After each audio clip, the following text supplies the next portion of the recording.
Chers passionnés d'histoire, si vous êtes tous prêts, nous allons aujourd'hui aborder ensemble un sujet très important. Pourquoi le pape voudrait-il venir à Nicée? Qu'espère-t-il trouver à Nicée? Dans quel but le pape vise-t-il certaines choses à Nicée pour sa propre propagande? Que cherche-t-il à atteindre? C'est en effet un sujet qui occupe depuis des jours aussi bien la Turquie que le monde entier. Autrement dit, le lien du pape avec Nicée, son amour pour Nicée. Vous savez, le précédent pape avait dit « Je viendrai à Nicée ». Il avait préparé son plan, son programme, tout était fixé. Mais avec sa mort soudaine, la visite à Nicée est restée en suspens.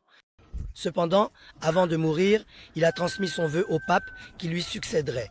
Après moi, tu dois absolument faire ce voyage à Nicée auquel je n'ai pas pu aller. C'est ce qu'il a dit. Pourquoi? Eh bien, nous allons trouver ensemble la réponse à toutes ces questions. Dans cette vidéo, vous ne découvrirez pas seulement pourquoi le pape voulait venir à Nicée, mais j'essaierai aussi de vous expliquer quelle importance Nicée revêt non seulement pour les chrétiens, mais aussi pour les Turcs musulmans. Si vous êtes prêts, commençons.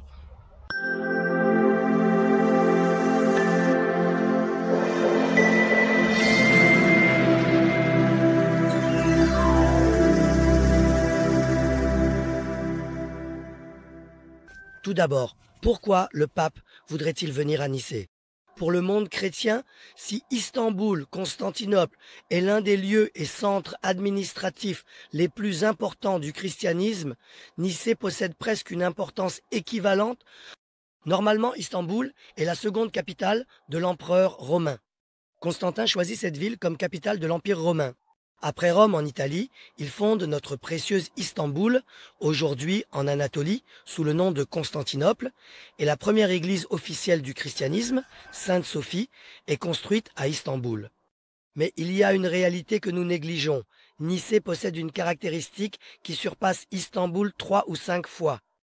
C'est le fait que l'endroit où la religion que nous appelons christianisme a été révisée soit Nicée. Oui, aujourd'hui, en particulier dans le monde catholique, ils élisent un pape qui vit parmi eux en tant que père, le pape. Et à chaque fois qu'il meurt, un nouveau est élu. Mais il y a aussi un véritable dirigeant au-dessus d'eux. Le plus grand des 12 apôtres de Jésus, l'apôtre numéro 1, Pierre. Oui, ils considèrent Pierre comme le père fondateur de leur église. Et à cause de Pierre, ils rattachent l'église du Vatican de Rome à lui. C'est nous qui avons le numéro 1 dans cette affaire, c'est pourquoi nous sommes les premiers parmi les confessions chrétiennes, disent-ils. Bien sûr, en disant cela, ils s'intéressent particulièrement à Nicée. Car la religion apportée par le prophète Jésus et celle à laquelle croient aujourd'hui les catholiques ne sont pas la même. Le prophète Jésus n'a jamais dit « Je suis Dieu, je suis Allah, je suis le Créateur ». Il a dit « Je suis le prophète d'Allah ». Il a parlé d'un seul créateur, Allah. N'oubliez pas que dans les religions monothéistes, il y a toujours un seul Dieu. Or aujourd'hui, le monde catholique et le centre du christianisme catholique croient au Père, au Fils et au Saint-Esprit, c'est-à-dire à la Trinité. Alors quand et comment ce concept que nous appelons facilité est-il apparu? La réponse, Nicée. Oui, Nicée revêt une importance capitale pour eux. Deux noms se sont officiellement réunis à Nicée. C'est à Nicée et lors de l'événement qui s'y est déroulé que la religion de Jésus a été assimilée à une conception polythéiste et idolâtre.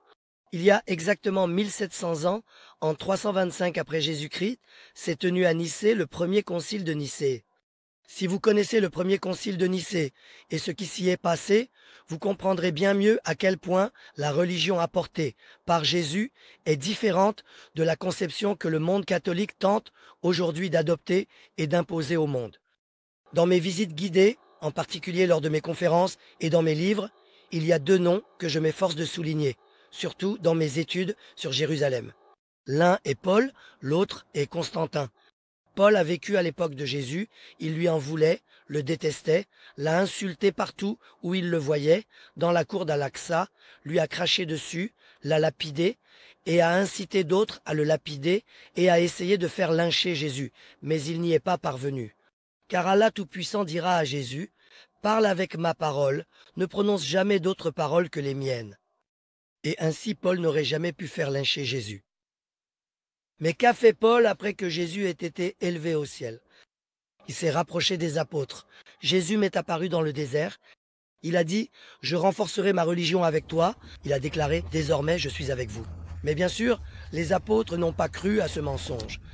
Après cela, Paul a agi de son propre chef. Il était littéralement comme un agent romain. L'Empire romain était un État polythéiste. Ils adoraient Zeus, Athéna, Héra, Artémis et de nombreux autres dieux et déesses du culte olympien au nom du polythéisme. Il y avait un groupe qui progressait rapidement au sein de la société. Les partisans de Jésus, appelés les Nazaréens, ne se soumettaient jamais au polythéisme et enduraient toutes sortes de tortures. Que faites-vous si vous ne pouvez pas arrêter un fleuve qui coule? Vous en changez le cours. Et c'est exactement ce qu'ils ont fait. Ils ont dit « Changeons la direction de ce fleuve ». Avec qui allaient-ils faire cela? Bien sûr, ils allaient le faire avec Paul et c'est ce qu'ils ont fait. Ils ont utilisé Paul à cette fin. Ils l'ont fait voyager de ville en ville en Anatolie. Paul est parti de Jérusalem. Il est même allé de là à Antioche, puis dans sa ville natale, Tarse. De là, il s'est rendu à Éphèse, la troisième plus grande ville de l'Empire romain. En chemin, il a même visité des villes monastiques majeures du christianisme, comme la vallée d'Iclara. Il se rend dans ces endroits, il se présente aux gens là-bas comme un apôtre et dit qu'il prie, jeûne, fait ses ablutions, c'est-à-dire que dans les religions monothéistes d'Allah Tout-Puissant, il n'y a qu'un seul Allah et une seule religion. Il rejette les ordres conjoints qu'il a envoyés. Il voulait aussi que les autres les rejettent. Quand on lui demandait qui il était, il répondait « Je suis un apôtre ». Et eux répondaient « Nous connaissons les apôtres, nous connaissons aussi les disciples des apôtres ». D'ailleurs, c'est d'eux que nous avons appris le christianisme. Quand il disait qu'il n'existe pas une telle conception, il répondait « Non, vous vous trompez ». Il disait « Lors du dernier repas, le prophète Jésus a tout changé ». Imaginez un prophète qui vient et prêche pendant des années, et lui-même vit ce qu'il enseigne. Puis, exactement la veille de son départ, il réunit tout le monde le soir. Il dit « Oubliez tout ce que j'ai raconté, j'annule tout, j'apporte quelque chose de nouveau. Désormais, c'est cela que vous allez suivre. » Et le lendemain, il s'en va. Croiriez-vous à une telle chose? C'est là que commence la supercherie de Paul. Le dernier souper. N'oubliez pas que dans de nombreuses églises, surtout dans le catholicisme, le dernier souper est fondamental. Mais qu'est-ce donc que ce dernier souper? On raconte que, la veille de son arrestation, le prophète Jésus se serait assis à table avec ses apôtres et même Judas, celui qui allait le trahir, était présent. Il a tendu la main vers la table. Jésus dit « Celui qui a tendu la main vers la table me trahira ». Ce sont des histoires de ce genre. On prétend qu'au dernier souper, il aurait expliqué une toute autre religion. Et Paul justement chante la chanson de cette religion différente. Les 11 apôtres restés derrière ne le savent pas, ne le disent pas. Seul ce malin connaît cette religion. Regardez, on peut appeler le catholicisme chrétien la religion du dernier souper. Et comme prophète de cette religion du dernier souper, on peut voir non pas Jésus, mais Paul. C'est-à-dire que l'Empire romain, à l'époque, rappelez-vous, Paul est d'origine juive. Ce jour-là, dans la cour de la mosquée Al-Aqsa, il est un religieux important pour les Juifs. Il est impossible que les Romains considèrent une telle personne comme citoyen. Mais de façon surprenante, Paul est citoyen romain. Parce qu'il est un instrument utile.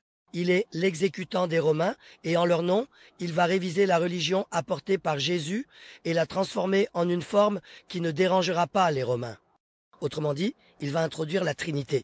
Je n'oublierai jamais, il y a des années, je discutais avec un ami très précieux issu des Grecs d'Istanbul. Je lui avais posé la question. Je lui ai demandé « Que penses-tu de Paul ?» Il a dit « Nous pensons qu'il est un apôtre. » D'accord, ai-je dit, mais Paul n'est pas un apôtre. Paul a rejoint cette religion après Jésus. Il a essayé de s'intégrer parmi les apôtres. Oui, tu as raison, m'a-t-il dit. Alors, ai-je poursuivi, qui a introduit la Trinité? Qui a introduit la Trinité? C'est Paul qui l'a introduite.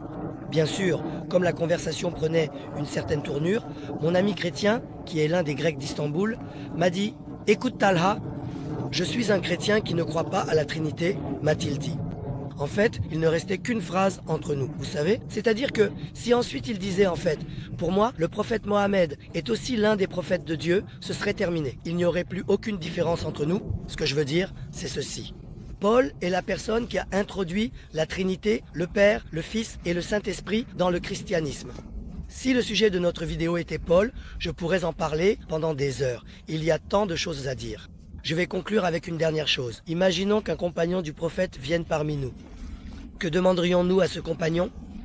Lui demanderions-nous les piliers de l'islam, les fondements de la foi, ou bien notre prophète? Un compagnon, cela veut dire quelqu'un qui a vu notre prophète. Il s'est assis avec lui, il s'est levé avec lui, il a ri avec lui, il a pleuré avec lui. N'est-ce pas? C'est ce que nous demanderions. Si nous voyions un apôtre, nous lui demanderions à propos de Jésus. Comment était-il? Quel genre de personne était-il? À quoi ressemblaient ses yeux? Comment s'asseyait-il? Se levait-il ou parlait-il? N'est-ce pas? Nous posons ces questions.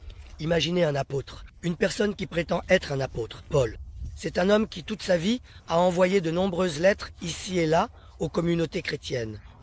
Paul est une personne qui dans aucune de ses lettres, pas même en une seule phrase, ne parle de Jésus. Comprenez-vous maintenant qui est Paul et à quoi il a servi? Maintenant, vous allez dire, mais nous voulions t'entendre parler de Nicée et de la venue du pape à Nicée. Tu nous as surtout parlé de Paul? Oui, j'y étais obligé. Je ne pouvais pas passer à la suite sans expliquer cela. Qu'avions-nous dit à propos du catholicisme? Qu'est-ce que le catholicisme? C'est la religion du dernier repas, parce qu'elle a été révisée lors du dernier repas. Quoi qu'on demande à Paul, il répond le dernier repas. Au dernier repas, c'est toujours le dernier repas. Il n'y a rien avant cela pour lui. Il ne s'est jamais assis en face à face avec le prophète Jésus. Il n'a jamais rien écouté de la part du prophète Jésus au nom du christianisme. Il a toujours essayé de le détruire, de le tuer, de le faire taire. Et quand il n'a pas réussi à le faire taire, après son élévation au ciel, il a essayé de faire la même chose à ses apôtres. Et il a essayé d'effacer les traces de la religion du monothéisme apportée par le prophète Jésus. Et comme il n'a pas pu les effacer, il a essayé d'en changer la direction. Alors, qui a poursuivi ce que Paul essayait de faire? C'est Constantin qui a continué, l'empereur romain Constantin. Où? Dans la nouvelle capitale du christianisme, à Istanbul? Non. J'ai essayé de faire cela à Nicée. Oui, désormais. La période de 3 siècles de persécution des chrétiens, des adeptes de Jésus, par l'Empire romain touchait à sa fin. Mais attention, ce n'est pas parce qu'ils aimaient particulièrement le christianisme ou les disciples de Jésus. C'était entièrement pour des raisons émotionnelles. Oui. Car cet empire qui s'étendait sur tout le bassin méditerranéen, composé de nombreuses religions, de nombreux peuples et de multiples couleurs, ne parvenait plus à rester uni. Les divisions et les déchirements étaient à leur comble, et Constantin cherchait une colle capable de maintenir ce grand empire ensemble. Le paganisme. De Zeus à Aphrodite, d'Artémis au Niké, cela ne sauvait plus rien. Cela ne satisfaisait pas les gens. Cela ne leur donnait pas une conscience commune. Alors il s'est demandé que faire. Il a observé. Il a regardé les chrétiens qu'il persécutait et torturait depuis 3 siècles. Ils étaient soudés les uns aux autres comme de la colle. Ils venaient de différentes races, de différentes couleurs, de différentes religions, de différentes identités. Mais sous le toit du christianisme, ils étaient réunis. Ils se soutenaient mutuellement, ils ne se lâchaient pas. Cette alliance tribale de force a plu à Constantin. Il s'est dit, et si nous faisions semblant d'adopter cette religion, que se passerait-il? Mais il y avait des choses qui ne lui plaisaient pas. Parce que cette religion prônait la croyance en un Dieu unique. Or, eux étaient polythéistes. Aujourd'hui, la plupart des célèbres byzantins dans le monde affirment que Constantin n'a jamais été un chrétien sincère. Ils disent que Constantin était en réalité un polythéiste très convaincu.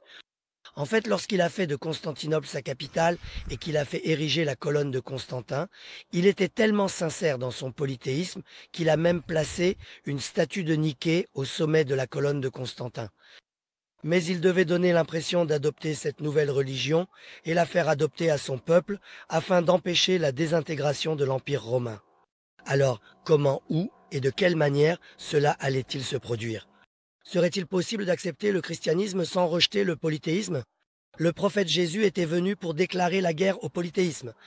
Comment cela aurait-il pu se faire en présence d'un Jésus qui a déclaré la guerre au polythéisme en rejetant les doctrines qu'il a établies? Et il a trouvé la solution à cela à Nicée. C'est lors du premier concile de Nicée, en 325 après J-C, que Constantin a trouvé cette solution. Regardez, il a fait d'Istanbul sa capitale. Car il n'était pas possible, à cette époque, de gouverner le grand empire romain depuis Rome en Italie. Alors il s'est demandé, que dois-je faire? Il a alors décidé d'aller choisir une nouvelle capitale, afin que cette capitale soit située exactement au centre des terres de son empire. Où cela allait-il être? Bien sûr, cela allait être Istanbul. Il a choisi Istanbul comme nouvelle capitale et a également choisi l'Izévilik comme nouvelle religion. Mais cela n'aurait pas dû rester le christianisme. Cela devait évoluer vers le christianisme. Si le prophète Jésus était accepté comme prophète, il y avait des aspects de cette religion monothéiste qui ne convenaient pas à un dictateur comme Constantin. Mais il y avait aussi des aspects qui lui plaisaient. Par exemple, quel est le dogme dans le christianisme? Si quelqu'un te frappe sur la joue droite, tends lui aussi la gauche. C'est ce que les dictateurs préfèrent le plus. Écrase le peuple, exploite-le autant que tu veux, épuise-le. Et ensuite, qu'il te donne encore tous les votes. N'est-ce pas? Les dictateurs aiment surtout ce genre de peuple. Des gens menés comme des moutons, qui ne font jamais entendre leur voix, qui obéissent aveuglément jusqu'à la mort. Constantin aimait cela. Il voyait que cela existait dans le christianisme. Il disait, parfait, une religion douce comme de la crème. Acceptons-la nous, mais qu'en est-il de la croyance en un Dieu unique? Aux prophéties de Jésus-Christ. Non, ça ce n'est pas possible. Alors que devait-il faire? Il avait accepté la religion de Jésus. Cette religion avait certains centres, car d'où Jésus est-il parti sur sa voie? Jésus a commencé sa mission à Jérusalem. Alors, quoi d'autre? Le principal centre de cette religion, c'est Jérusalem. Et après Jérusalem, qu'est-il arrivé? Eh bien, Alexandrie, Antioche, Tarse, ensuite Nicomédie, Izmite, Nicée, Iznik, Éphèse, Éphésos. Ces endroits sont devenus des centres du christianisme. D'anciennes communautés chrétiennes se sont établies dans ces régions. Certains sages chrétiens ont diffusé cette religion à l'humanité à partir de ces lieux. Alors il a dit, faisons venir les chefs religieux qui contrôlent la source de cette foi dans ces centres, organisons une réunion à Nicée et essayons de convaincre tout le monde lors de cette assemblée. Il a dit, acceptons un christianisme païen et refermons ce dossier. Autrement dit, il était d'accord pour la religion, mais à condition que son contenu soit conforme à sa volonté. Et il a tout essayé pour imposer cela. En 325 après J.C., ils ont convoqué ce grand concile à Nicée, et en préparant ce concile, ils ont sélectionné tous les chefs religieux qui y participeraient et les ont invités au concile de Nicée. Le concile a commencé. Au fait, où le concile de Nicée s'est-il réuni? C'est encore un sujet de débat, précisons-le, c'est-à-dire que depuis des années, et regardez, il y a 20 ans, un seul symposium a été organisé à Nicée à ce sujet jusqu'à aujourd'hui. Un seul. J'y ai participé alors que j'étais dans la vingtaine. J'ai 48 ans aujourd'hui. Voyez, réfléchissez-y. J'étais dans la vingtaine. Le professeur Dr Semavi Ace était là ce jour-là. Il est décédé aujourd'hui. Il n'est plus parmi nous. La présidente de la chaire de byzantinologie de l'université d'Istanbul, professeur Dr Ishun Demirkent, était là ce jour-là. J'ai aussi vu comment, lors de ce symposium à Iznik, ils expliquaient avec force et rigueur scientifique le passé seldjoukide et ottoman d'Iznik. Oui, le christianisme à Iznik, oui, il faut aussi que cela soit connu. Mais pourquoi ne parle-t-on pas du passé seldjoukide d'Iznik? Pourquoi ne parle-t-on pas de son passé ottoman? Aujourd'hui, dans cette vidéo, je vais aussi vous parler de cela. Maintenant, parmi nous, excusez-moi, il y a certains radicaux, fanatiques, ignorants et bornés. Ils veulent que tout soit caché, que tout soit dissimulé. Oh mon Dieu, il vient en permission du pape. Et alors, qu'ils ne viennent pas, qu'est-ce qu'on doit faire? Faut-il détruire Iznik? Devons-nous envoyer des bulldozers et l'effacer de la carte? C'est ça que vous voulez?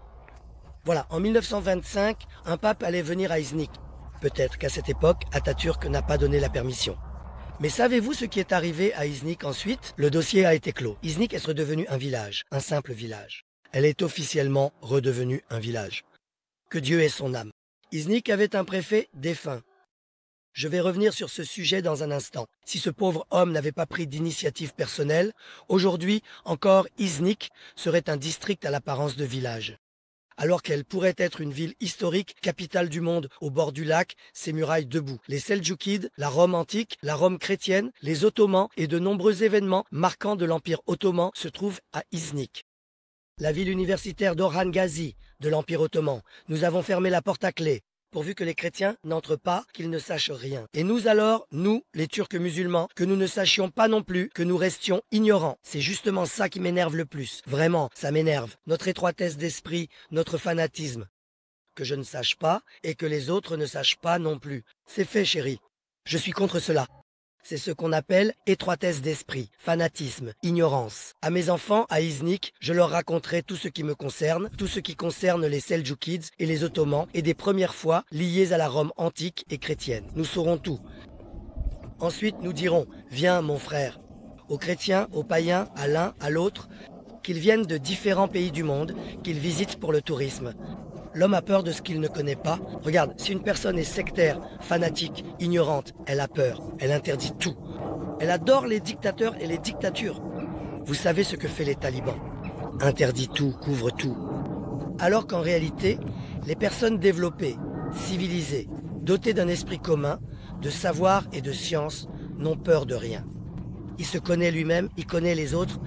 Il ouvre les bras et dit « Venez, il n'y a rien à craindre ». Voilà pourquoi je fais cette vidéo.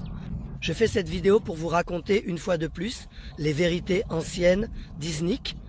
Iznik est un diamant magnifique entre nos mains. Nous n'en sommes pas conscients. C'est une ville tellement belle, tellement unique, avec sa nature si splendide, son histoire, son passé extraordinaire. Mais attention, les chrétiens arrivent. Pourquoi? C'était le centre du christianisme, là que cela a été révisé. Ne laissons pas entrer le pape. S'il est venu, cachons-le, fermons, verrouillons. Non, Iznik est la ville universitaire d'Oran-Gazi, mon frère. Tu ne le sais pas? La ville universitaire d'Oran-Gazi. Oran-Gazi était-il stupide? Ne savait-il pas à quel point Iznik était un lieu important pour le christianisme? Pourquoi en a-t-il fait une ville universitaire? Puisque c'est une ville ancienne et spéciale, il a dit « faisons-en aussi une ville universitaire, allons-y fièrement et ouvertement ». Si nous n'avons même pas un tout petit peu de la vision d'Oran-Gazi, alors fermons le dossier et partons, les amis. Allons-y. Et ne parlons plus jamais de nos ancêtres, des Ottomans ou des Seldjoukides. Nous n'avons rien compris du tout. Ils ont pris leurs épées et se sont battus en criant « Allah, Allah ». Est-ce que c'est tout ce que nous savons des Ottomans? Est-ce que c'est tout ce que nous savons des Seldjoukides? Voilà, Süleyman Shah Kutalmisholou a assiégé et pris Iznik. Puis il y a eu le fils de Kılıç Arslan. Quand son père est mort lors du siège d'Alep, il est allé demander la permission à Melik Shah, a pris possession d'Iznik et y a proclamé sa souveraineté. Et ensuite, quand la première croisade a commencé, ils ont évacué Iznik. C'est tout? C'est vraiment tout? Nous allons parler de tout cela. Ne nous égarons pas, continuons là où nous nous étions arrêtés. Où en étions-nous? Où étions-nous restés? Nous parlions du christianisme.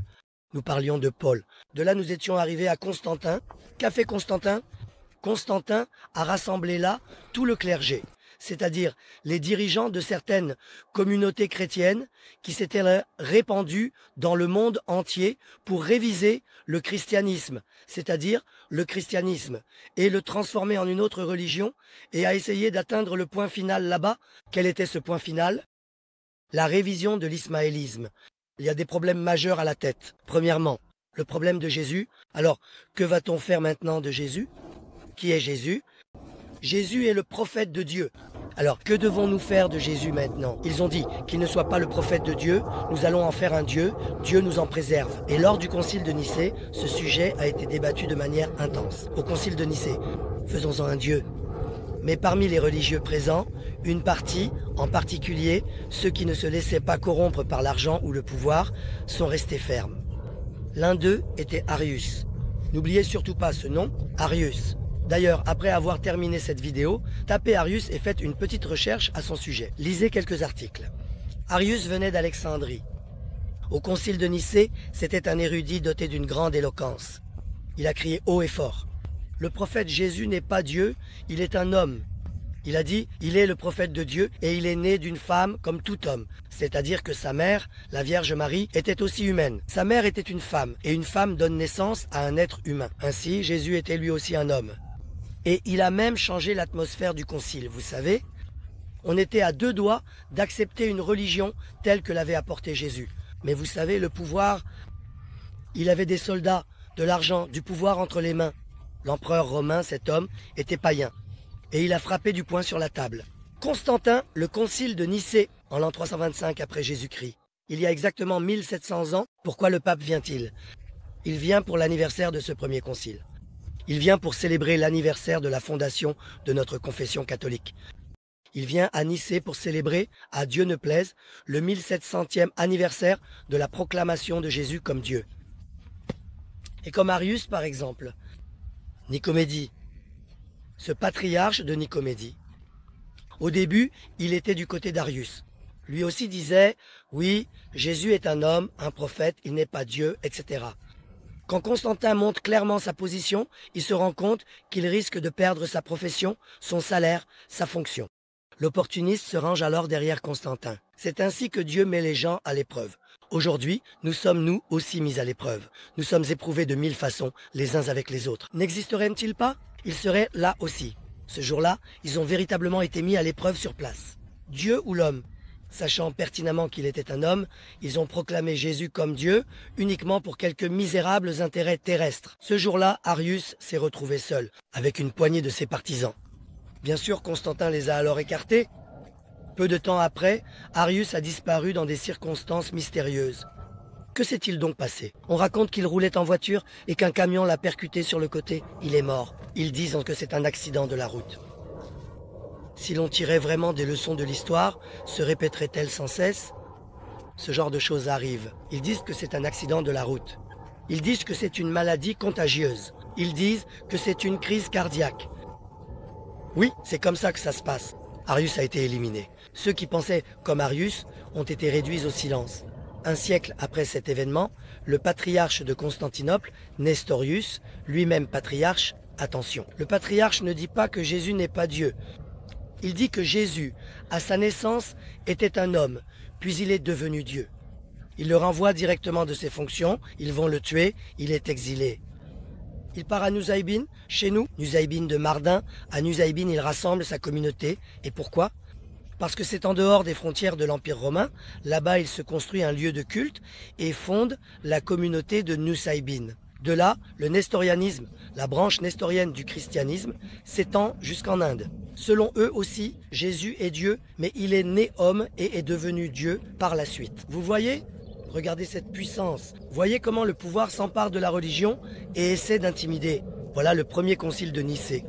Le concile de 325 après Jésus-Christ s'est déroulé ainsi, et malheureusement, Jésus a été déclaré Dieu lors de ce premier concile. À l'occasion du 1700e anniversaire de la divinisation de Jésus, le pape vient à Nicée. Que devons-nous faire, ne pas laisser entrer le pape? Devons-nous effacer Nicée de la carte ou faire en sorte qu'on l'oublie?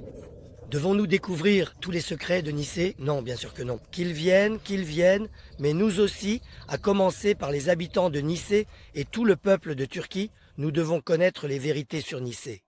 Connaissons à la fois les vérités qui leur appartiennent et celles qui nous appartiennent, et faisons de Nicée un centre touristique mondial. Oui, faisons-en un centre spirituel. Oui, parlons-en vraiment. Sachons comment Jésus a été déclaré Dieu par les païens là-bas et proclamons-le au monde avec un esprit d'avertissement. Où s'est tenu le premier concile à Nicée? C'est un sujet débattu depuis des années. Certains disent que c'était à la Sainte-Sophie de Nicée. La Sainte-Sophie de Nicée. Vous savez qu'elle a été restaurée récemment? C'est à la fois un lieu de culte et une mosquée. Parce qu'Orhan Ghazi l'a transformée en mosquée. Vous savez, lorsqu'il a conquis Nicée en 1331, elle est devenue en partie un musée. Aujourd'hui, elle est ouverte à la visite et à la prière. Les touristes viennent, ils se promènent sur les côtés sans enlever leurs chaussures. Ceux qui veulent prier viennent également, ils retirent leurs chaussures et accomplissent leur prière dans la partie centrale. Aujourd'hui, vraiment, chacun peut visiter la Sainte-Sophie de Nicée à sa manière, de façon très agréable. Nous sommes maintenant, mesdames et messieurs, devant l'un des édifices les plus historiques, les plus anciens, les plus significatifs et les plus vénérables que l'on puisse voir à Iznik. Ici, c'est la basilique Sainte-Sophie d'Iznik.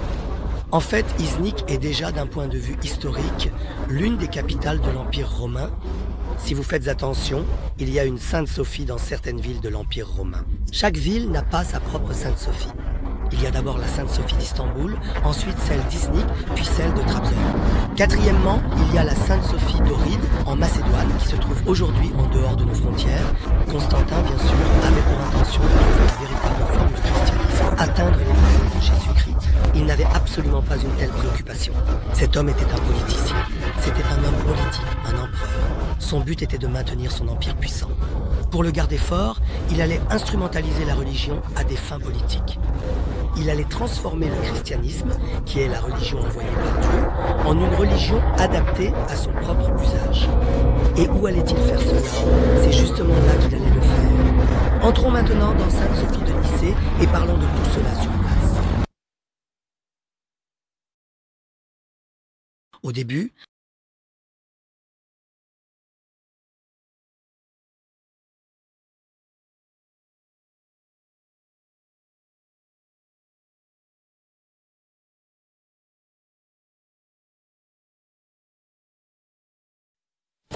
qu'avions-nous dit?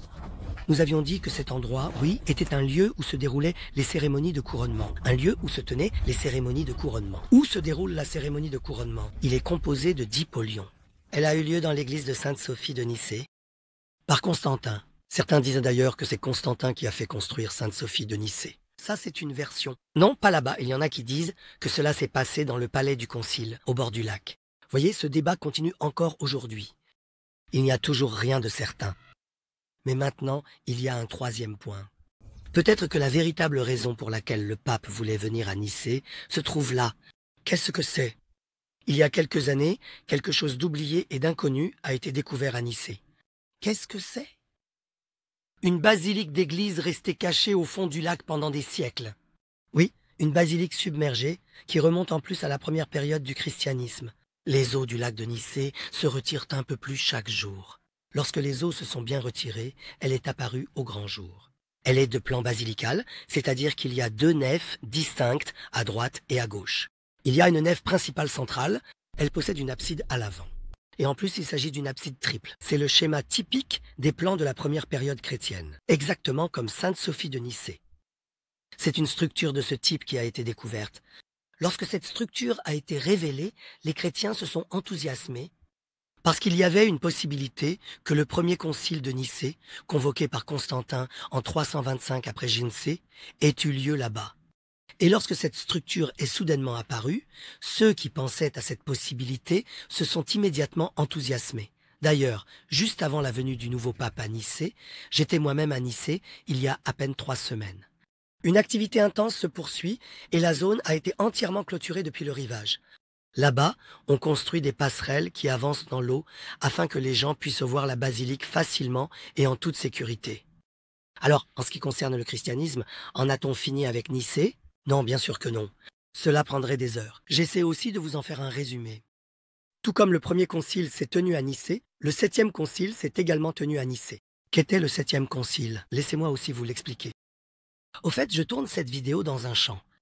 Écoutez, pour que vous ne vous ennuyiez pas au milieu des chants de rossignols et des bruits d'insectes, je me promène, je m'assois parfois entre les herbes, parfois à l'ombre des arbres, parfois encore parmi les bottes de luzerne fraîchement coupées, afin que nous puissions parler de tout cela avec plaisir et que nous nous rappelions et connaissions ensemble ces vérités encore et encore. Le 7e concile se réunit à Nicée. Allez, nous venons tout juste d'apprendre le premier concile. Que s'est-il passé lors du 7e concile? Le 7e concile.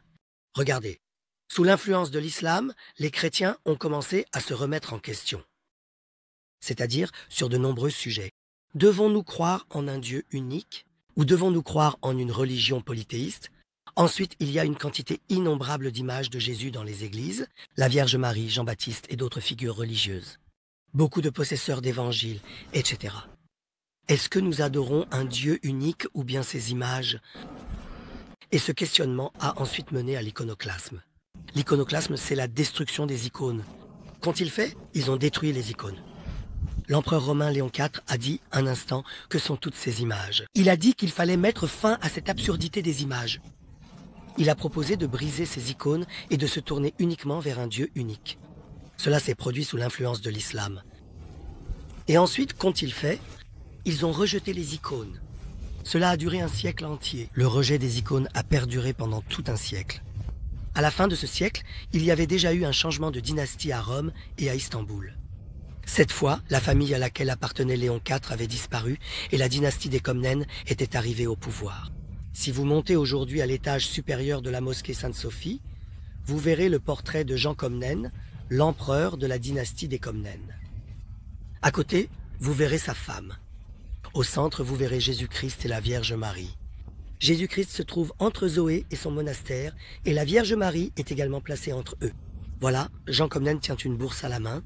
Il a été le mécène de Sainte-Sophie, il a fait un don d'argent. Irène, elle, tient un document dans sa main. Avec ce document, Irène atteste qu'ils ont bien fait ce don. De l'autre côté, ils veulent s'assurer d'avoir une place garantie au paradis. Irène, cette reine d'origine hongroise, était une femme très pieuse. Et cette femme aimait les images, les icônes, les fresques. Elle n'a pas pu réunir ce concile à Istanbul. C'est-à-dire, nous allons abolir l'iconoclasme, la destruction des icônes. Les images seront à nouveau autorisées dans les églises. Elle n'a pas pu le faire. Pourquoi? Parce qu'il y avait des soldats à Istanbul, des soldats romains, l'armée romaine. Si ceux-là disaient non, aucun concile ne pouvait être réuni. Alors elle s'est demandé, où puis-je le réunir? Où puis-je le réunir? Comme Constantin l'avait fait lors du premier concile de Nicée, elle a réuni le 7e concile à Nicée et l'iconoclasme a été aboli. Qu'est-il arrivé ensuite? La pratique de la peinture a refait surface. Aujourd'hui, lorsque vous allez à Urgup, Djorémé, à Vanos, dans ces églises troglodytes et grottes sculptées de Cappadoce, à Ihlara, toutes les peintures que vous y voyez ont été réalisées après l'iconoclasme. La Karanluk Kilis, la Yilanluk Kilis, la Elmaluk Kilis, celles qui s'y trouvent, ne datent pas d'avant l'iconoclasme, c'est-à-dire au 7e concile. N'oubliez donc pas l'importance de Nicée pour le christianisme. D'ailleurs, il n'y a pas d'empolion dans chaque église, remarquez. Qu'est-ce que l'empolion? Vous savez, cet espace de couronnement où les empereurs romains recevaient leur couronne, avec ses pierres rondes et colorées, c'est un lieu de couronnement, de prière spéciale, de célébration. Il y en a un à Sainte-Sophie d'Istanbul, il y en a un à Sainte-Sophie de Trabzon, à Sainte-Sophie de Nicée. Il y a aussi le monastère Sainte-Hélène à Bursa. C'est l'endroit où se trouvent actuellement les mausolées d'Osman et d'Orhan Gazi. Entrez dans le mausolée d'Orhan Gazi. Vous verrez encore au sol les fragments ronds restants de cet empolion. Par exemple, aujourd'hui, notre Sainte-Sophie à Istanbul, notre mosquée Sainte-Sophie, a de nouveau été ouverte au culte. Après 90 ans, alors que tout a été recouvert de tapis, la partie centrale de l'empolion a été laissée à découvert. C'était une bonne chose. Ainsi, nous pouvons aussi voir cette partie historique. L'empolion, bien un équivalent de celui d'Istanbul, se retrouve à Iznik. Les empereurs byzantins d'Iznik, les empereurs romains, organisaient justement leur cérémonie de couronnement à l'intérieur de cette basilique Sainte-Sophie d'Iznik sur cet empolion. C'est donc un lieu d'une telle importance. Alors, si c'est si important pour le christianisme, ces gens ont dû mener certaines activités au nom d'Iznik. Bien sûr, ils y sont allés. Pendant les années de la guerre d'indépendance, entre 1920 et 1923, les Grecs ont pris Iznik à 2 reprises. À chaque fois qu'ils prenaient Iznik, ils faisaient exploser à la dynamite et détruisaient l'une de nos mosquées historiques là-bas. Par exemple, la mosquée d'Eshref Irumi Hazretleri, ils l'ont fait exploser à la dynamite et détruite. Cette mosquée historique n'existe plus. Actuellement, seul son minaret subsiste. La mosquée à côté est récente. C'est même une toute nouvelle construction. La mosquée Cheikh Oudbeddin était une mosquée historique. Ils l'ont détruite, ils l'ont fait exploser à la dynamite. Pendant des années, seul le portique d'entrée subsistait. Grâce à notre regretté sous-préfet, plus tard, les pierres éparpillées depuis des années autour de cet endroit ont été rassemblées, une reconstruction a été réalisée et la mosquée a été remise sur pied. Chaque fois qu'ils détruisaient une de nos mosquées historiques pendant l'occupation, lorsque les nôtres reprenaient l'Iznik, ils faisaient exploser leur église Comessis, pour leur faire comprendre de reprendre leurs esprits.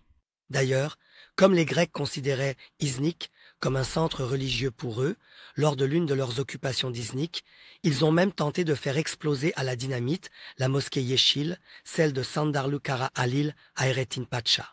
À l'intérieur de la mosquée, il y a 2 piliers indépendants. Ils ont attaché de la dynamite à l'un de ses pieds. Voyez la grandeur et la sagesse de Monseigneur. Ils ont fait exploser. Le pilier s'est détaché, un vide s'est créé, mais la mosquée est restée debout, droite comme un i. Oui, plus tard, les nôtres ont comblé cet espace qui s'était créé. Ils ont fabriqué une sorte de pilier artificiel avec 2 colliers, et grâce à cela, la structure tient toujours debout, fort heureusement, et reste solide. Et en plus, qu'est-ce qu'elle est belle, on l'appelle la mosquée verte. Les faïences ornées de son minaret, les murs de sa coupole. En fait, Sandarlu Kara Halil Hayrettin, le grand-père de Sandarlu que le sultan Fatih a fait exécuter, était un homme extraordinaire. Bref, ce que nous comprenons ici, c'est ceci. Le monde chrétien essaie-t-il de se construire un centre religieux avec leur propre autorisation? Ça marche? Veulent-ils débarrasser la région de l'islam et des Turcs musulmans? Oui, ils le veulent. Il existe un tel groupe. Alors, sous prétexte que c'est ainsi, allons-nous faire exploser et détruire ce centre à la dynamite? Bien sûr que non. Ce que nous devons faire, c'est ceci. Être conscient, être civilisé. Voir la réalité et la grandeur des Turcs musulmans à Iznik, la montrer d'abord à notre propre peuple, puis au monde, et ouvrir Iznik au tourisme mondial avec cette grandeur exceptionnelle. Je le dis depuis des années, vraiment. Cela fait 30 ans que je visite Iznik et que je fais visiter Iznik aux autres. C'est un péché, mais Iznik ressemble encore à un immense village. C'est-à-dire que les remparts d'Iznik sont encore debout, tout comme ceux de Diyarbakır et d'Istanbul. C'est l'un des rares endroits au monde où les murailles entourant toute la ville sont encore intactes. Alors, protégeons cet endroit, préservons-le, portons-le à l'attention du monde entier.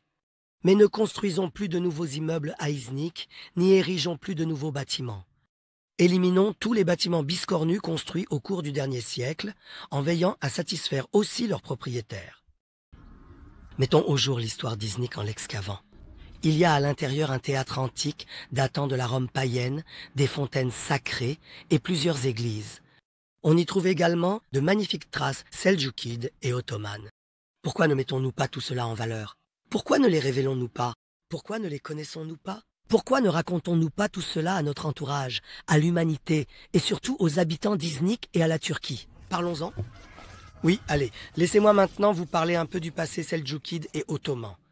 Parce que si je n'explique pas tout cela, je sais très bien que quelqu'un qui regarde cette vidéo dira « Eh bien, que faire ?» Fermons les portes d'Iznik, n'y laissons pas entrer le pape, n'y laissons entrer aucun chrétien. Pourquoi? Les ignorants ont peur.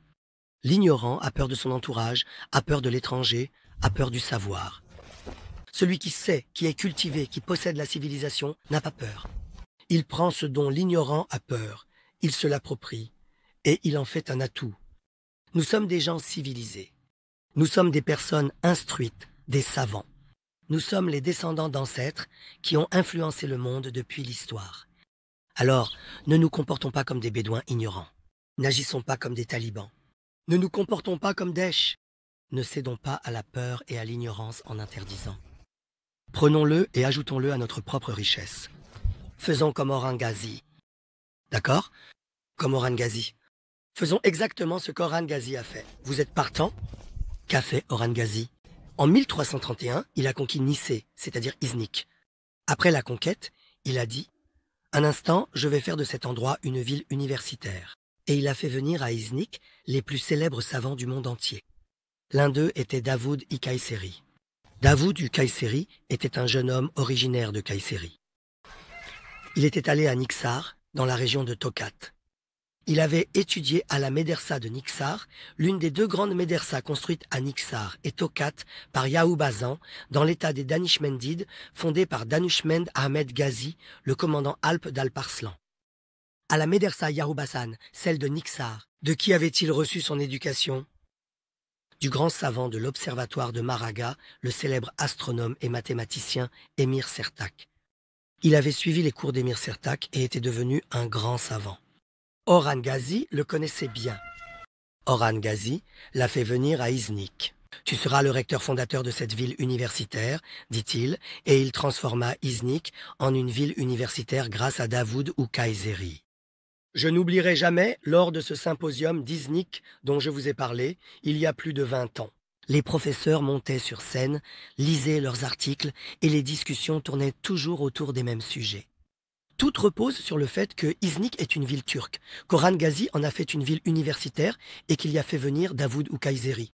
Les professeurs disent « Mais pourquoi ne trouvez-vous pas la tombe de Davoud Kayseri ?» Le maire d'Iznik était présent, ils le mettèrent sous pression, ainsi que d'autres responsables locaux d'Iznik.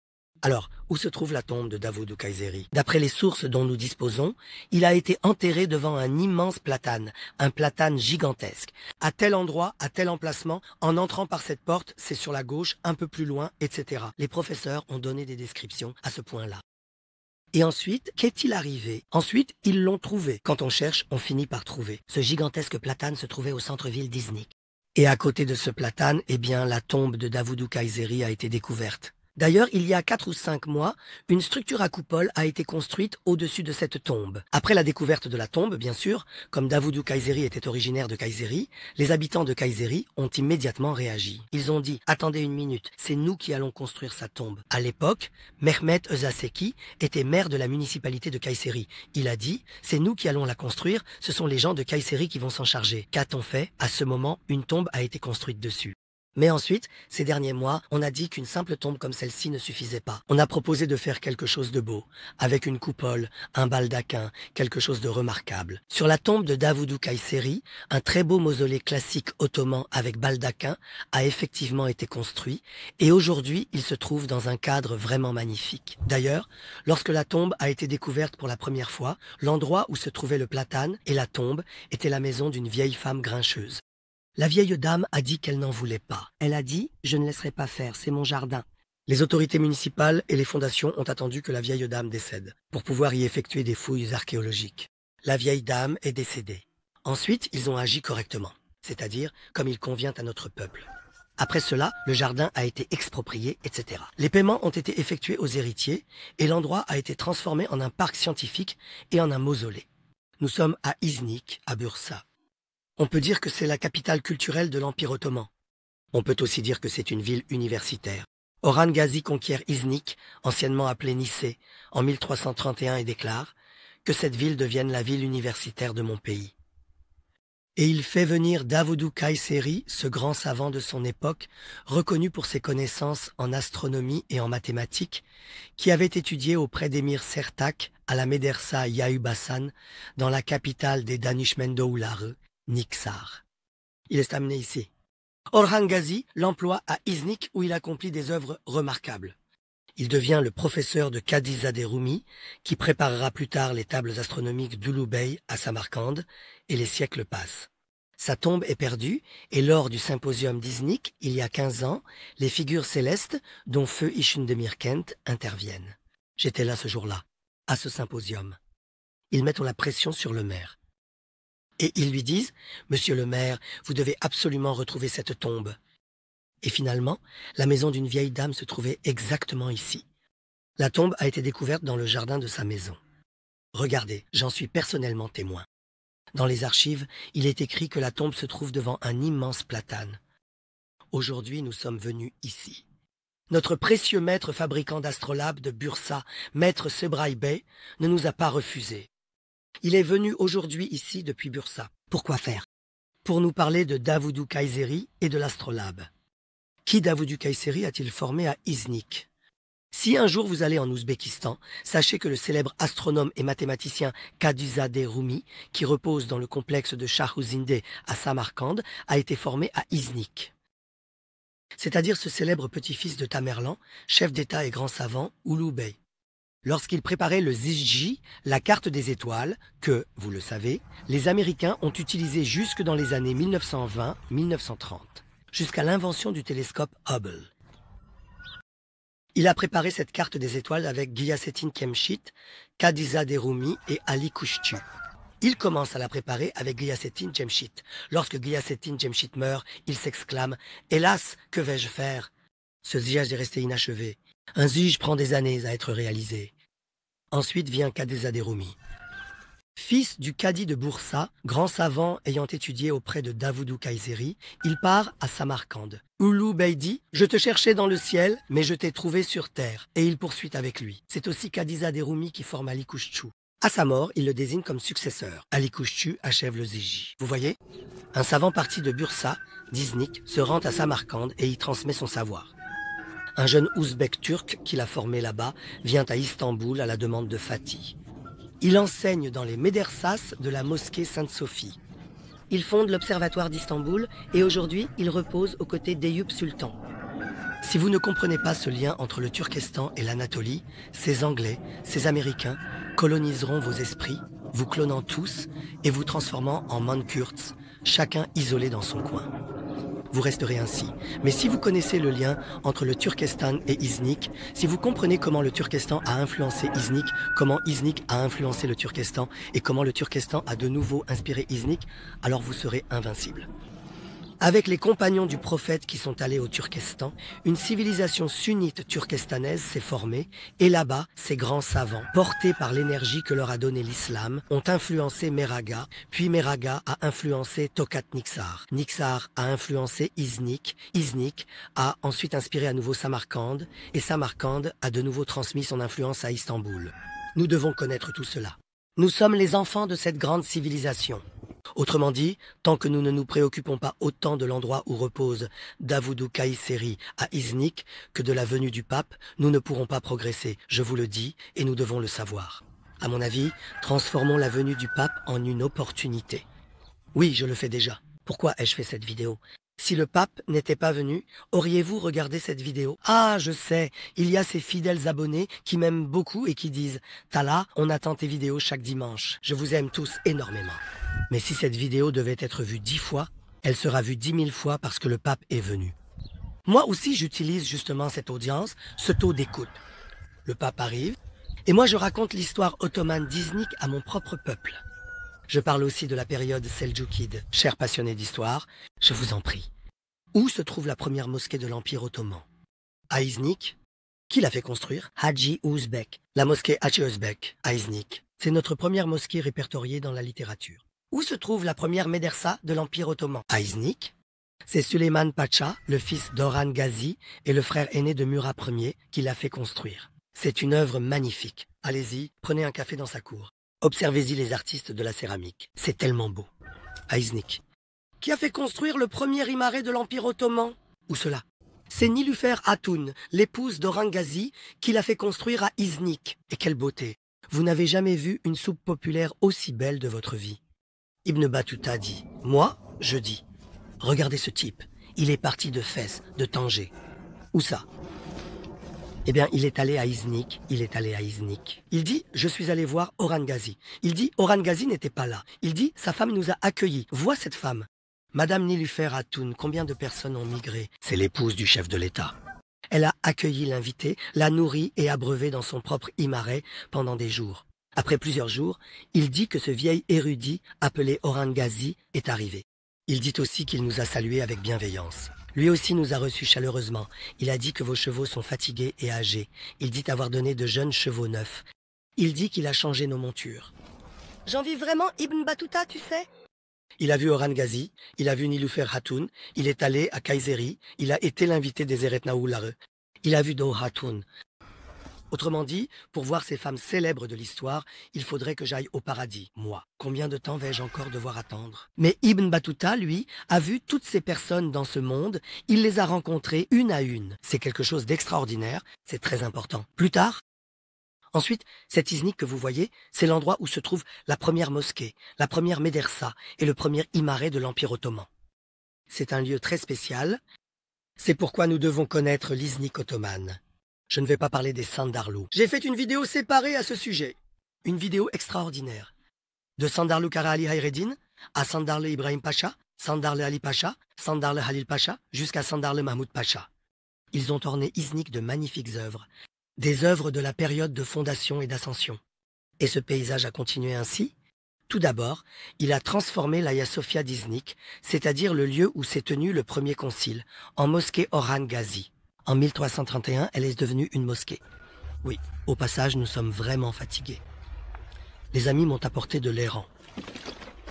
Professeur, tu tournes dans le champ comme un fou depuis des heures. Tu te disputes avec ardeur. Ils me demandent ce que tu fais, avec qui tu te disputes. Bois donc un peu d'airan.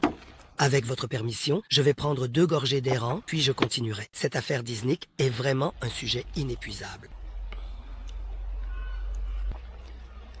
Franchement, c'est génial de raconter Iznik avec de l'airan.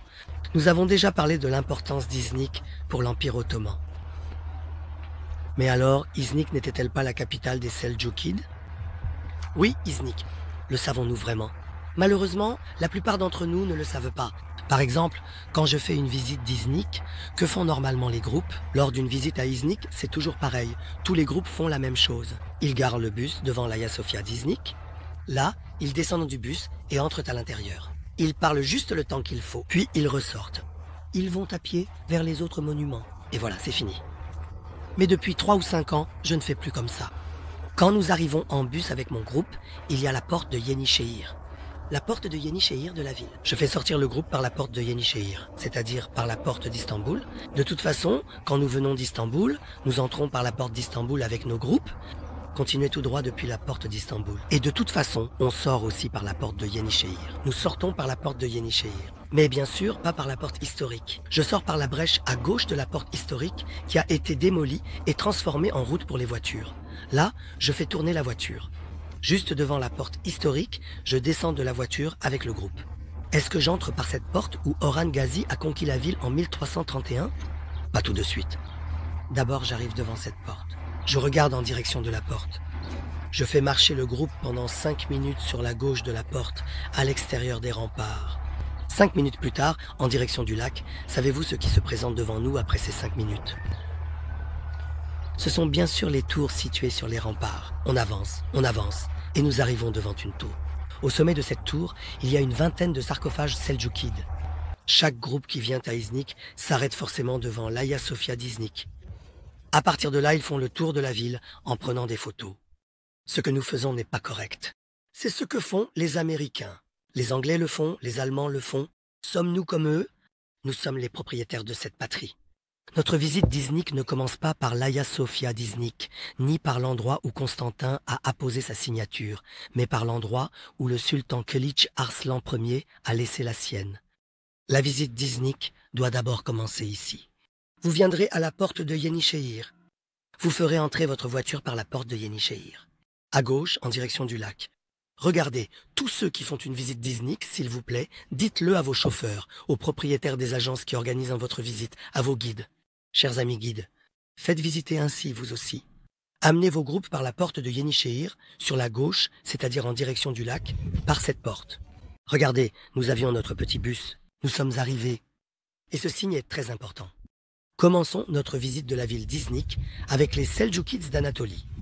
En 1071, la bataille de Manzikert a été remportée. En 1072, après Manzikert, alors que les commandants du sultan Alp Arslan se dispersaient dans toute l'Anatolie, Kutalmisolu Süleyman Shah s'est levé et a conquis Konya.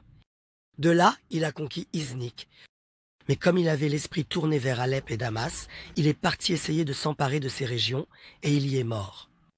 À cette époque, à Rey et à Ispahan, le fils de Kutalmisolu Süleyman Shah, Kılıç Arslan Ier, qui se trouvait auprès de Melik Shah, fut envoyé en Anatolie. Il dit « Va et prends soin de l'héritage de ton père ». Et lui aussi a pris possession de l'héritage de son père. Il est venu à Iznik. De 1075 jusqu'à la première croisade en 1099, soit environ 25 ans, les Turcs seldjoukides ont vécu à Iznik. 1075-1099. Vous voyez ici devant vous les pierres tombales de la société seldjoukide d'Anatolie qui a vécu à Iznik entre 98. Ils ont vécu à cette époque. Ces personnes ont très probablement vu le sultan Alp Arslan. Ils ont aussi vu Kutalmisolu Süleyman Shah. Ils ont également vu Kılıç Arslan Ier et sont morts à Iznik. Regardez, ces sarcophages que vous voyez sont les leurs. Plus tard, les Romains ont pris les sarcophages seldjoukides et les ont utilisés de cette manière dans les bastions. Nous devons protéger ces lieux. Nous devons les voir lors des visites à Iznik. Eh bien, les seldjoukides sont restés à Iznik pendant un quart de siècle. Kılıç Arslan Ier est devenu souverain à Iznik. Le deuxième souverain des seldjoukides d'Anatolie, Kutalmisolu, est le fils de Süleyman Shah. Et pendant ce quart de siècle, de nombreux seldjoukides ont vécu à Iznik. Beaucoup de seldjoukides sont morts et ont été placés dans des sarcophages en marbre de style seldjoukide. Après les seldjoukides, les croisés ont occupé Iznik. Les Romains ont pris le relais, les Romains chrétiens. Et à chaque siège de Nicée, ils utilisaient toutes sortes de pierres et de bois qu'ils trouvaient pour suivre les remparts de la ville, les jetant ici et là. Autrement dit, ils les utilisaient comme éléments de fortification dans les murs. Nos pierres tombales et sarcophages, seldjoukides aussi, soit il y a une tour. Si c'était moi, tu vois cette tour, je la protégerais avec des vitrines spéciales. C'est tellement précieux. Actuellement, elle est laissée à l'abandon sans propriétaire. En été, des herbes, des ronces et des lierres recouvrent tout. N'étions-nous pas seldjoukides? N'étions-nous pas ottomans? Où sont nos ancêtres? N'aimions-nous pas tant Kutalmisolu Süleyman Shah? N'étions-nous pas fous d'Alp Arslan? Sur la chaîne publique TRT, nous produisions des séries sur les seldjoukides. Mais enfin, sur une tour, il y a une vingtaine de sarcophages seldjoukides, de pierres tombales. Personne ne les protège, personne ne mettrait une plaque. Quand le printemps ou l'été arrive, personne ne nettoie les herbes et les déchets autour. Peut-on vraiment continuer à dire « je suis turc, je suis musulman, je suis seldjoukide, je suis ottoman » dans ces conditions? Ne le disons pas. Si ces actions ne sont pas faites, alors ne le disons pas. Oui, nous sommes Seljoukides, Ottomans, musulmans, turcs. Quand le pape vient, nous le chassons et le lapidons. Ce n'est pas comme ça que ça fonctionne. Si vous agissez ainsi, vous devenez comme les talibans. Si vous agissez ainsi, vous devenez comme Daesh. Vous devenez des ignorants, des gens dont on dit « voilà à quoi ressemblent les musulmans ». Ce n'est pas comme ça que ça marche. Nous devons connaître et protéger notre héritage Seljoukide. Nous devons connaître et protéger notre héritage ottoman. Nous allons les mettre en valeur. Si le pape vient, nous lui dirons « Viens mon frère, entre !» Regardez, que le pape vienne, qu'il me laisse lui servir de guide. Qu'est-ce que je dis au pape? N'ayez pas peur, nous n'allons pas manquer de respect. Aucune parole déplacée ne sortira de notre bouche. Nous serons comme Orhan-Gazi, comme Davoudou Kayseri. Lorsque nous ferons visiter le pape, il y aura forcément un guide de notre ministère de la Culture et du Tourisme présent. Bien sûr que notre guide explique tout, l'Empire ottoman et aussi les Seljoukides, mais qu'ils expliquent aussi, lors de la visite de l'Hagia Sophia d'Iznik, que lorsque les Grecs sont entrés à Iznik pendant la guerre d'indépendance, ils ont incendié l'Hagia Sophia d'Iznik où s'est tenu le premier concile. Qu'ils racontent également qu'ils ont démoli le minaret presque jusqu'à sa base, d'accord? C'est très important. Tout cela revêt une importance capitale. Et pour faire court, laissez-moi essayer de résumer. Iznik est vraiment une ville très spéciale, très belle. Si ce n'était pas si loin d'Istanbul, croyez-moi, j'aurais installé ma ferme à Iznik, au bord du lac, avec une barque. Vraiment, c'est un endroit qui sent bon. C'est une ville magnifique. Chers responsables, s'il vous plaît, à partir de maintenant, ne laissez même pas enfoncer un seul clou à l'intérieur des remparts d'Iznik. N'autorisez pas la construction de nouveaux bâtiments. Vous alliez construire un musée dans le jardin sous la protection de Nilufer Hatun. Vous avez creusé, qu'est-il sorti des fondations? Un quartier ottoman du XVIe siècle a été découvert. Ara Hatun a mené des fouilles là-bas il y a des années. Des immeubles allaient encore être construits à cet endroit il y a des années, il y a 20 ans. Qu'a-t-on découvert lors des fouilles? On a trouvé les fours à faïence d'Iznik. Qu'a-t-on fait? On a dégagé les alentours, puis on a laissé tel quel. Cela reste ainsi depuis 20 ans. La pluie tombe dessus, la neige aussi. Ces magnifiques faïences des mosquées de Mimar Sinan, on se demandait où elles étaient fabriquées, à Iznik, et voilà que les fours à faïence ont été découverts. Avons-nous planté ne serait-ce qu'un clou dessus? Nous avons fouillé, ouvert, puis laissé à l'abandon. Nous avons tourné le dos et sommes partis. Est-ce ainsi que nous aimons nos ancêtres? Si l'endroit où se trouvent ces fours à faïence appartenait à quelqu'un d'autre, à un étranger, que ferait-il? Il l'aurait soigneusement recouvert. Il aurait restauré ses structures originales. Il aurait rendu une partie accessible à la visite dans son état authentique et aurait rendu une autre partie utilisable. Et il en aurait fait un magnifique musée de la céramique ottomane, où l'on pourrait entrer d'un côté et se promener de l'autre. Nous avons creusé, ouvert, puis laissé tel quel. À chaque pluie, cet endroit continue de disparaître un peu plus.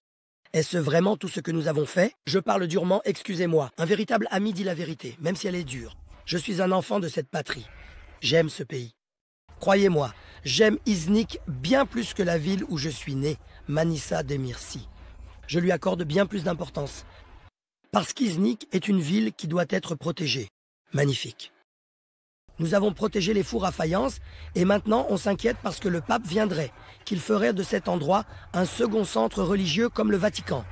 Nous n'avons pas le droit à de telles inquiétudes. Parce que nous n'avons pas protégé ce qui nous appartient.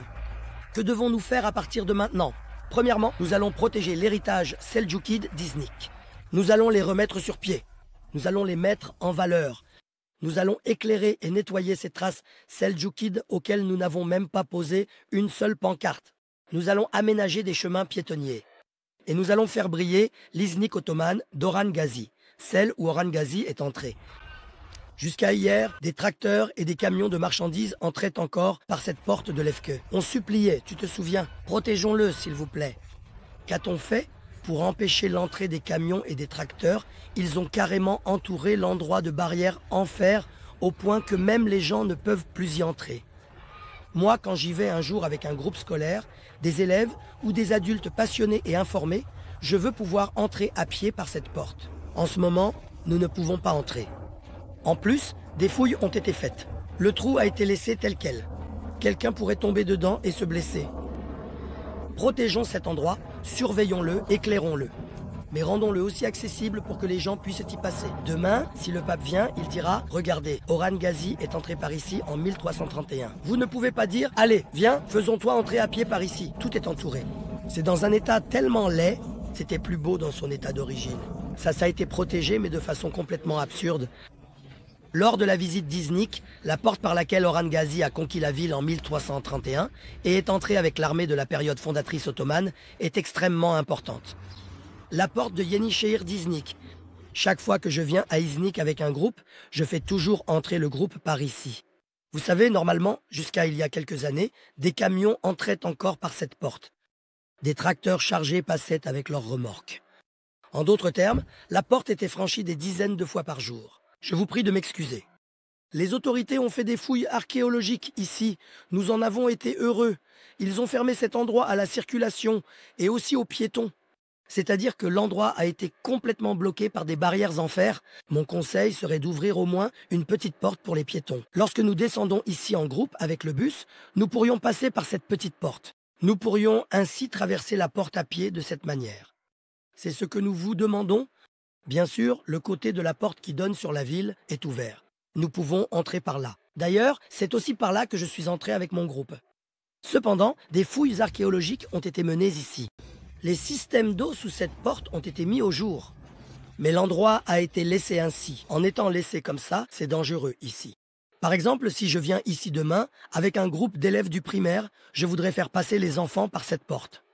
Les enfants pourraient tomber. Regarde à quel point c'est dangereux. Même avec mon groupe, j'ai eu du mal à passer par là. Après cette vidéo, si jamais vous fermez complètement l'entrée de cette porte, surtout ne le faites pas. Ne faites surtout pas une chose pareille. Nous voulons faire passer nos enfants par cette porte, celle par laquelle les armées d'Orhan Ghazi sont entrées. Faites-y une porte suffisamment grande pour qu'une personne puisse passer. Faisons la même chose là-bas aussi. Mais j'ai aussi une demande pour le public, s'il vous plaît.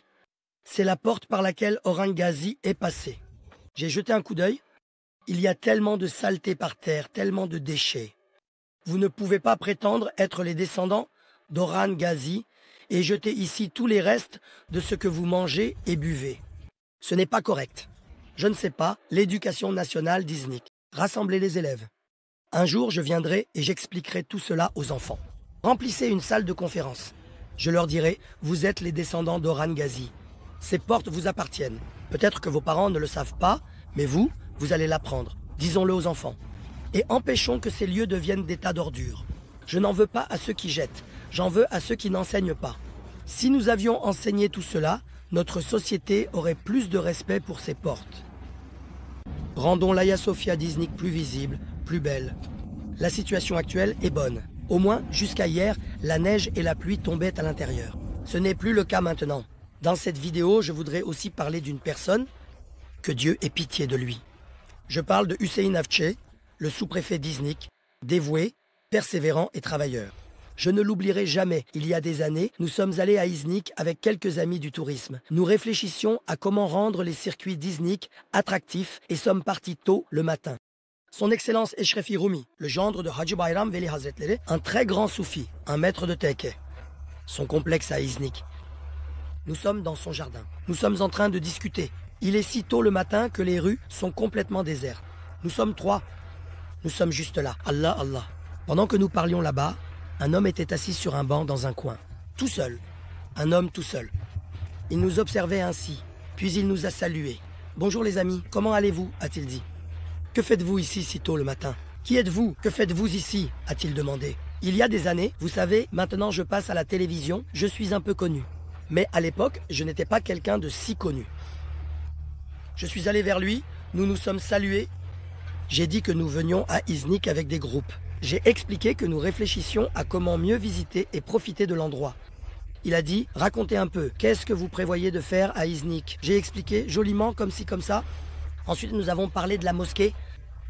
Quand j'ai mentionné la mosquée et tout ça, il a souri.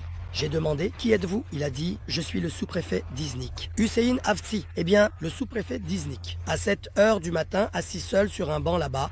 Cela vous dérangerait-il? Nous avons devant nous la version sous-préfet du gouverneur Yazıcıoğlu. J'ai dit, monsieur le sous-préfet, cette mosquée est vraiment en mauvais état. Quand je dis que cette mosquée est en mauvais état, je parle de la mosquée d'Eshref Iroumi Hazretleri. Normalement, la mosquée a été dynamitée et détruite par les Grecs pendant la guerre d'indépendance. Dans les années 1960, la communauté de la mosquée d'Izlik s'est réunie pour remplacer la mosquée détruite. Ils ont construit une mosquée en béton armé qui est très laide visuellement. Elle n'a donc rien à voir avec la mosquée historique. Et en plus, c'est en béton, l'apparence est affreuse, ça n'a aucun rapport avec l'histoire. J'ai dit, et si on la rénovait dans son état historique? Il a souri comme ça. Nous allons la rénover, il a dit. Nous allons la faire exactement dans son apparence historique, il a dit. J'ai dit, elle était plus petite que la mosquée Tekke, non? Mais nous ne la ferons pas petite car la population a augmenté, nous la ferons plus grande. Elle sera de cette taille, mais avec une apparence historique, il a dit. Et savez-vous que c'est Hussein Afshi qui a fait cela? L'actuelle mosquée Eshrefi Roumi, c'est la mosquée qu'il a fait construire. À l'entrée d'Iznik se trouve le bain du sultan Murat. Le hammam du premier Murat. Il y avait une construction illégale sur le dôme du hammam. Mais franchement, comment peut-il y avoir une construction illégale sur un dôme? Quand c'est gratuit, notre peuple le fait, tu sais. Ils l'ont fait. Ce Hussein Afshi, il en a bavé pour démolir cette maison au sommet du dôme. Vous le saviez? Il en a bavé. L'homme l'a construit au sommet du dôme et en tant que gouverneur de district, il ne peut pas le laver, c'est-à-dire qu'il ne peut pas le laver. Il n'en avait pas la force. Il arrive à un point, il reste bloqué, il se heurte à un obstacle. C'est exactement comme les maisons illégales construites dans le centre-ville historique de Haran que le sous-préfet de Haran n'arrive pas à démolir non plus. C'est la même situation, voilà. Ne découragez pas nos jeunes sous-préfets talentueux et pleins de feu, s'il vous plaît. Ouvrez-leur la voie. C'est ce qui tue le progrès. Et ces sous-préfets, laissez-les faire, ouvrez-leur la voie. Le sous-préfet de Haran en parlait récemment. Il disait cela. Il disait « Un homme construit une maison juste à côté du palais de Saladin. Je l'ai arrêté 7 fois, dit-il. 7 fois par l'intermédiaire du procureur. L'homme a quand même terminé la construction, dit-il. Comment peut-il finir, franchement? Comment peut-il finir à Haran? Le sous-préfet de Haran va finir par mourir d'une crise cardiaque, ce pauvre homme. Cet homme est la chance de Haran. Un homme exceptionnel est arrivé. Il va accomplir des choses extraordinaires. Mais s'ils ne peuvent pas construire une maison, et une maison dans une zone protégée, alors quelque chose ne va pas dans ce pays. Je suis obligé de le dire, même si cela doit me causer des ennuis, je dois le dire. Hussein Afshi est parti. Iznik a perdu un tel sous-préfet. C'est ce pauvre homme qui a relevé toutes les mosquées détruites par les Grecs. Après que les Grecs les ont détruites, quand les Grecs les ont-ils détruites? En 1920, ils les ont détruites. Après 1920, on est passé à 1930, 1940, 1950, 60. 60 dit 80, 90. Il est 2000. Est-ce qu'un seul serviteur de Dieu a-t-il dit « Relevons la mosquée détruite par les Grecs » Non, il ne l'a pas dit. Personne ne l'a dit. C'est Hussein Afshi qui l'a dit. Il a dit « Faisons cela ». Le peuple d'Iznik l'a suivi et cet homme a fait reconstruire la mosquée. À Iznik, les faïences d'Iznik du XVIe siècle ottoman étaient magnifiques. Elles avaient toutes été détruites, c'est-à-dire que c'était tombé dans l'oubli. Plus tard, Damat Ibrahim Pacha de Nevşehir a essayé de faire revivre cet art de la céramique au palais Tekfur à Istanbul. Mais cela n'a duré qu'un temps. Lorsque lui aussi a été tué lors de la révolte de Yenişehir, cette histoire a pris fin. Hussein Afshi, en frappant sans relâche aux portes d'Ankara, a obtenu des subventions pour que l'art de la céramique renaisse à Iznik. Il a convaincu les habitants d'Iznik. Il a persuadé de nombreux artistes qui avaient abandonné ce métier. Il a dit « Regardez, je vous ai aussi trouvé des sponsors. L'État va vous accorder des subventions à ce sujet. » L'art de la céramique a ressuscité à Iznik. Iznik à nouveau. Que Dieu ait pitié de lui. Grâce à ce précieux défunt sous-préfet, que Dieu lui accorde sa miséricorde et aux efforts de tant d'autres personnes dévouées, dont je ne peux citer les noms, Iznik s'est relevé. Regarde ce qu'un seul homme peut accomplir. Un homme. Un homme. Avec un homme, des États s'effondrent. Avec un homme, des États prospèrent. Autour de nous, il y a des personnes dévouées et sincères qui ne pensent pas à leur propre intérêt, à leur poste, à leur titre ou à leur famille, mais à la société. S'il vous plaît, pour l'amour de Dieu, ouvrons la voie à ces hommes-là. Mais je le sais très bien. Pourquoi notre pays n'arrive-t-il pas à avancer? Parce que je sais qu'il y a de tels hommes dans les partis politiques, les confréries, les communautés religieuses et les associations de notre pays. Les jeunes motivés qui arrivent par le bas se voient barrer la route pour ne pas dépasser ces hommes-là. Ils sont écartés et malheureusement, ce sont ces hommes usés, ayant perdu leur enthousiasme, devenus obsolètes, qui restent en place. les jeunes capables de redresser ces sociétés, ces associations, ces partis, ces confréries, ces communautés et même le pays ne peuvent pas agir parce qu'on leur barre la route et c'est pour cela que ces institutions ne peuvent pas se relever. S'il vous plaît, relevons Iznik. Faisons en sorte que cela devienne une occasion pour la venue du pape. Réveillons Iznik, les habitants d'Iznik et la Turquie au nom d'Iznik et faisons revivre toutes les périodes magnifiques d'Iznik, seldjoukide, ottomane, païenne et chrétienne. Que le monde entier afflue vers Iznik, mais surtout, pas de nouveaux centres commerciaux, pas de nouvel immeuble, pas de nouveaux supermarchés à l'intérieur des remparts. Surtout, sans rien construire de tel, faisons d'Iznik le numéro 1 mondial en redonnant vie à son histoire. Ouvrons la voie à de nouveaux Hüseyin Avci. Je vous adresse mes salutations et mon respect. Au revoir.